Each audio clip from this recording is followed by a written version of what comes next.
दोस्तों, आप लोग को पता है कि हाल ही में एक विमान दुर्घटनाग्रस्त हुआ एयर इंडिया का, जिसमें 270 लोग मारे गए। हम लोग इन्वेस्टिगेट कर रहे थे और अलग अलग कयास लगा रहे थे कि आखिरकार वो दुर्घटना क्यों हुई, क्या उसके पीछे कारण थे। अब उसकी कुछ इनिशियल रिपोर्ट्स हमारे सामने निकल कर आई हैं। भारत के अंदर 2012 में एक संस्था बनाई गई थी, उसने एक 10 पॉइंट्स की रिपोर्ट दी जिसमें कुल 15 पेज हैं। लेकिन आखिरकार पायलट्स जब कॉकपिट में बात कर रहे थे तो एक पायलट ने ऐसा क्यों कह दिया कि यार तुमने इसका फ्यूल क्यों बंद कर दिया। दूसरा ये कहता है कि मैंने कोई फ्यूल बंद नहीं किया। इसके बाद में मेडे मेडे कॉल होता है और प्लेन क्रैश हो जाता है। तो हम लोग बड़ा विस्तार से बात करेंगे और अपने भी कुछ फाइंडिंग्स और इनपुट्स उसमें लगाएंगे कि आखिरकार प्लेन क्रैश होने के पीछे क्या कारण, क्या वजह हो सकती हैं। लेकिन सबसे पहले हम लोग बात करेंगे कि आखिरकार रिपोर्ट्स के अंदर क्या फाइंड आउट हुआ है। हाल ही के अंदर रिपोर्ट्स जो फाइंड की गई है, जो दी गई है, वो है एयरक्राफ्ट एक्सीडेंट इन्वेस्टिगेशन ब्यूरो, जिसको 2012 के अंदर बनाया गया था और दिल्ली के अंदर इसका हेडक्वार्टर है। इसको इसलिए बनाया गया क्योंकि आगे से अगर कोई भी प्लेन क्रैश होता है, कोई भी दुर्घटना होती है इन फील्ड ऑफ एविएशन, तो उसके लिए जिम्मेदार या फिर हम लोग कहें कि उसका इन्वेस्टिगेशन करने के लिए जिम्मेदार जो संस्था है वो यही संस्था बनाई गई। और उसने ये पाया कि जिस समय प्लेन ने टेक ऑफ किया, उसके बाद में 160 मीटर की हाइट उसने हासिल की और धीरे धीरे उसके इंजन फेलियर जाते हैं, थ्रस्ट खो देते हैं और वो प्लेन नीचे की तरफ क्रैश हो जाता है। अपनी फाइंडिंग्स के अंदर क्या पाया गया वो हम लोग देखते हैं। और ये संस्था जो कि दिल्ली के अंदर स्थित है, अब वो इस पे इन्वेस्टिगेशन और कर रही है ताकि फाइनल रिपोर्ट सबमिट हो सके। जब ये प्लेन क्रैश हुआ था तो वहां पर डॉक्टर्स का हॉस्टल था। देखिए, एक प्लेन के अंदर ब्लैक बॉक्स होता है। ब्लैक बॉक्स के दो पार्ट होते हैं। एक तो होता है फ्लाइट डेटा रिकॉर्डर, एफडीआर होता है, और एक होता है कॉकपिट डेटा रिकॉर्डर या कॉकपिट वॉइस रिकॉर्डर। तो ये दोनों कंपोनेंट जो है वो अलग अलग जगह होते हैं। एक जहां पर यात्री बैठे हुए रहते हैं और दूसरी जगह जहां पर कॉकपिट होता है। दोनों की ही वॉइस जो है वो रिकॉर्ड की जाती है। तो हम लोग बात कर रहे हैं कि कॉकपिट के अंदर ऐसा क्या हुआ, जो सीडीआर होती है उसके अंदर ऐसा क्या हुआ कि उसके अंदर पायलट्स आपस में बात कर रहे हैं कि थ्रस्ट जो है वो खो चुके हैं।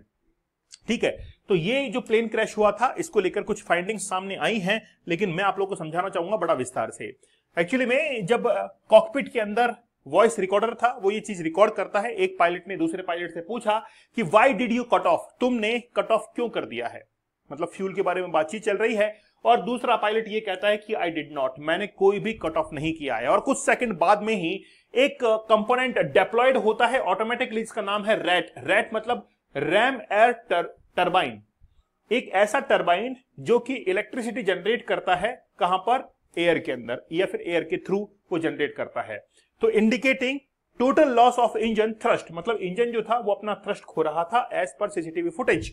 तो सीसीटीवी फुटेज को जब एग्जामिन किया तो उससे ये पावर लॉस हो रहा था। लेकिन ये आखिरकार रैट क्या चीज है, रैम एयर टरबाइन क्या चीज है? आप लोग जब प्लेन को उड़ता हुआ देखते हैं या फिर हमने उस एयर इंडिया के प्लेन के अंदर देखा, तो जैसे ही प्लेन उड़ा था उसकी कुछ देर बाद में ऑटोमेटिक जो है वो एक रैम नीचे की तरफ आती है और वो रैम ऐसा होती है, ऐसी होती है वो रैम। इसको हम लोग थोड़ा सा एक लार्ज इमेज के अंदर देखते हैं। देखिए, ये होती है रैम, मतलब ये एक आर्म नीचे की तरफ आती है जिस पर ये दोनों यहां पर ब्लेड्स लगे हुए हैं, फैन लगे हुए हैं। आप इसको इस तरीके से काउंट कर सकते हैं। बचपन में आपने कागज की एक फिरकी जो है वो बनाई होगी, उसको एक लकड़ी पर लगाया होगा और लेकर भागे होंगे आप लोग। उससे जब हवा टकराती है तो हवा टकराने के बाद वो घूमता है और उसको हम लोग कह सकते हैं कि वो एक तरीके से विंड टरबाइन है। विंड टरबाइन के अंदर पीछे की तरफ एक जनरेटर लगा रहता है। तो जैसे ही वो पंखुड़ियां घूमती है, पंखुड़ियों के घूमने से वो टरबाइन घूमता है और टरबाइन जनरेटर से कनेक्ट होता है और वही जनरेटर इलेक्ट्रिसिटी प्रोड्यूस करता है। तो आखिरकार ये जो टरबाइन है वो क्या काम कर रहा था? इस टरबाइन का काम ये है कि जब भी इंजन पावर लूज करे या थ्रस्ट लूज हो, उसके बाद में जितने भी इलेक्ट्रिकल इक्विपमेंट्स लगे हुए हैं उनके अंदर इलेक्ट्रिसिटी को सप्लाई करना ताकि प्रॉपर वर्क हो सके। इसीलिए जब वो सीसीटीवी फुटेज देखी गई तो प्लेन के अंदर से ये जो आर्म है वो डिप्लॉयड होती है। मतलब पायलट ये कोशिश कर रहे थे, कहीं ना कहीं उनको एक एक्सेस चाहिए था इलेक्ट्रिकल एनर्जी का, वो इलेक्ट्रिकल इक्विपमेंट को वापस से रिज्यूम करना चाह रहे थे, इसीलिए इसको डिप्लॉयड कर दिया गया था। अब बात यह है कि आखिरकार इसको डिप्लॉयड किया क्यों गया था और इंजन फेल क्यों हुए। अब आप लोग को पता है कि जब प्लेन हवा के अंदर था तो वो 160 मीटर के आसपास ऊपर था। तो ये जो रैम है वो काम करती है कि अल्टरनेट ऑफ और इमरजेंसी हाइड्रोलिक और इलेक्ट्रिक पावर सोर्स, मतलब एक तरीके से इलेक्ट्रिक पावर सोर्स के तौर पर काम करता है।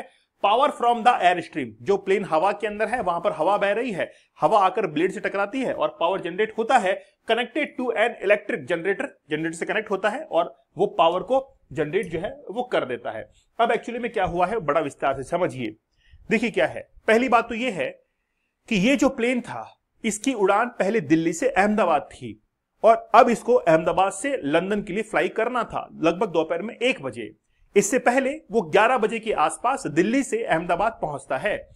प्लेन के बीच में ही एक व्यक्ति ने वीडियो रिकॉर्ड करके ये बताया था कि इस प्लेन के अंदर कोई भी स्क्रीन नहीं चल रही हैं, कोई भी इलेक्ट्रिक इक्विपमेंट या सेंसर्स काम नहीं कर रहे हैं, प्लीज इसकी मेंटेनेंस की जाए। इसी बीच में जो क्रू मेंबर्स थे उन्होंने भी इस चीज की शिकायत को दर्ज किया और दर्ज करके वहां का जो मेंटेनेंस स्टाफ था उसको बता दिया था कि ये प्लेन ठीक तरीके से काम नहीं कर रहा है। अब मेंटेनेंस स्टाफ ने उसको वहां पर जो है ट्रबल शूट किया और ट्रबल शूट करने के बाद वो प्रॉब्लम्स को दूर किया। उसके बाद में लगभग 1:30 बजे के आसपास ये प्लेन वापस से उड़ान भरता है। उड़ान भरने के बाद में ये 160 मीटर ऊपर पहुंचता है और वहां पर जाकर वो अपनी पावर को लूज करता है, थ्रस्ट को लूज करता है, थ्रॉटलिंग वहां पर काम करना बंद कर देता है। पायलट दूसरे पायलट को ये कहता है कि तुमने इसको क्यों बंद कर दिया। दूसरा पायलट ये कहता है कि मैंने बंद नहीं किया है, ये ऑटोमेटिक बंद हो चुका है। इसके बाद में मिडे कॉल होती है और फिर वो एयर ट्रैफिक कंट्रोलर के अंदर कॉल करते हैं। वहां पर फोन रिसीव भी होता है, लेकिन जब वो वापस से पूछते हैं कि पायलट को कि क्या हुआ, उसके बाद में वहां से कोई रेस्पॉन्स नहीं आता है और सामने फिर देखने को मिलता है कि प्लेन क्रैश हो चुका है। ये बात तो आपको समझ में आ चुकी होगी। इसके आगे मैं फाइंडिंग्स में आपको बताने वाला हूं। एक्चुअली में वो जो इंजन था इसने थ्रस्ट लूज क्यों किया। रिपोर्ट्स के अंदर यह बताया गया है कि फ्यूल के अंदर कोई भी कंटामिनेशन नहीं था, कोई भी गंदगी या फिर कोई भी कचरा नहीं था जो आगे जाकर फ्यूल पंप के पाइप को चौक कर सके, ऐसा कोई भी वहां पर एविडेंस नहीं मिला है। इसीलिए अब ये कयास लगाए जा रहे हैं कि जो मेंटेनेंस स्टाफ था उस मेंटेनेंस स्टाफ ने मेंटेनेंस के दौरान ही उस टैंक के अंदर ऐसा कुछ छोड़ दिया होगा, जैसे कोई कपड़ा छोड़ दिया होगा या कोई ट्यूब छोड़ दी होगी या फिर वहां पर कोई टूल छोड़ दिया होगा। वो आगे जाकर जैसे ही फ्यूल पंप को चॉक करता है तो फ्यूल की सप्लाई बंद हो जाती है और फ्यूल की सप्लाई बंद होने के बाद वो जो इंजन है वो अपने थ्रस्ट को लूज करते हैं। तो आई होप ऐसा कुछ हुआ होगा कि उस फ्यूल टैंक के अंदर कुछ ना कुछ फंस गया होगा। ठीक है, अब उन टैंक की रिपोर्ट्स के अंदर क्या बताया गया है। रिपोर्ट्स के अंदर यह बताया गया है कि पहले इंजन 1 फेल हुआ, उसके बाद में इंजन 2 फेल हुआ, फिर रैट मतलब रैम एयर टरबाइन वो डिप्लॉयड होता है, ये उसमें बताया गया। और यह भी बताया गया कि इलेक्ट्रिकल जो सिस्टम था वो कहीं ना कहीं फेल होता हुआ उसमें दिखाई देता है। ये एक इनर्शियल रिपोर्ट है। फाइनल रिपोर्ट 12 से 18 महीने में आप लोगों को देखने को मिलेगी। लेकिन मेरा पर्सनल एक व्यू पॉइंट इसके ऊपर यह है कि जरूर वो जो फ्यूल टैंक है उसमें कंटामिनेशन भी नहीं था, लेकिन उसके अंदर कुछ ना कुछ ऐसा छोड़ दिया गया था, या तो जानबूझकर छोड़ा गया होगा या फिर गलती से छूट गया होगा।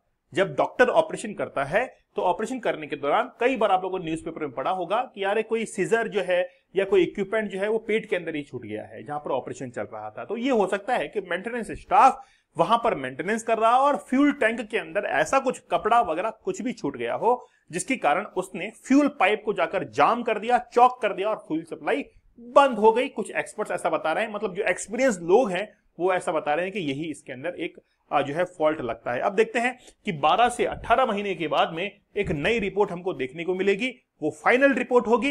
लेकिन एक चीज मैं आप लोगों को और बता देता हूं, ये जो ब्लैक बॉक्स है जिसको हम लोग FTR कहते हैं या फ्लाइट डेटा रिकॉर्डर या कॉकपिट वॉइस रिकॉर्डर, दो उसमें इक्विपमेंट होते हैं, इसको अमेरिका ने भी डिमांड किया था। अमेरिका ने कहा था कि ये बोइंग जो है वो हमारे देश का है, इसलिए हम लोगों को ये अधिकार है कि हम लोग इन्वेस्टिगेट करें। ब्रिटेन ने भी कहा था कि हमारे यात्री इसमें शामिल थे तो ये ब्लैक बॉक्स हमको दे दीजिए, हम इन्वेस्टिगेट करेंगे। लेकिन भारत ने मना कर दिया, अमेरिका को भी और ब्रिटेन को भी, कि हम आपको ये ब्लैक बॉक्स नहीं देंगे, ये प्लेन हमारा था, हमारे टेरिटरी के अंदर था और हम लोग ही इसको इन्वेस्टिगेट करेंगे और हम लोग अमेरिका को या फिर ब्रिटेन को नहीं देंगे। क्योंकि हो सकता है कि बोइंग क्योंकि अमेरिकन एक कंपनी है, वो अपनी गलती को छुपाने के लिए हमारे ही पायलट्स के ऊपर कहीं ना कहीं एक जो है लीपापोती करना शुरू कर दे, इल्जाम लगाना शुरू कर दे कि आपके पायलट्स की गलती थी। इसमें बोइंग की या उनके टेक्निकल स्टाफ की या फिर टेक्निकल इक्विपमेंट्स के अंदर कोई प्रॉब्लम नहीं थी। जहां तक बात ब्रिटेन की है तो ब्रिटेन अपने नागरिकों की सुरक्षा के लिए बिल्कुल अवेयर तो है, लेकिन वो ये कहेगा कि यार कहीं ना कहीं इंडियन पायलट्स ने ऐसा गलती किया है, तो इंडियन पायलट्स के ऊपर ये जो है वो आगे आ सकता है। इसलिए भारत जो है वो एक साफ सुथरी क्लियर रिपोर्ट जो है उसको प्रेजेंट करेगा और ये कहेगा वाकई में कि यार कहीं ना कहीं देखिए कॉकपिट की आप वॉइस को देख लीजिए, वहां पर कोई भी ऐसी बातचीत नहीं हो रही है। इसका मतलब है कि कहीं ना कहीं इंजन जो है वो फेलियर के होने की तरफ ये इशारा जा रहा है। आप लोगों का क्या मानना है मुझे आप लोग कमेंट सेक्शन में जरूर बताइएगा। चैनल पर नए हैं तो सब्सक्राइब आप लोग जरूर कर दीजिएगा। बहुत बहुत धन्यवाद, थैंक यू, जय हिंद।